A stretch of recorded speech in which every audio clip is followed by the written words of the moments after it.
Hi folks, just a quick one today. Just going to show you how you can bypass a station's passphrase. Obviously if you don't have the passphrase you can't copy a station onto a Jace, which is quite problematic because then you might have to reprogram the station and start from scratch. Um, Basically what you want to do is you want to open up your file system and go into your user home. Once you're in your user home, then you can just go to your stations folder or wherever else you have the station saved.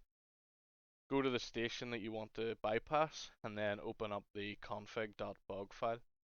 Across the top toolbar there's a page icon with a padlock on it.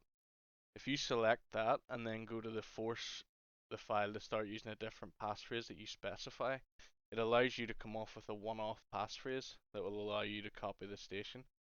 Bear in mind this doesn't change the passphrase permanently of the file, so if you were going to copy it again to another Jace, you would also have to do the same thing in the config.bog, you would have to bypass it.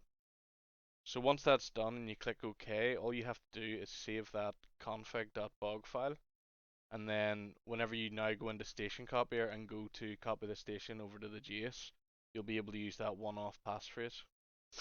Hope this helps and it might get you out of a hole. Cheers folks.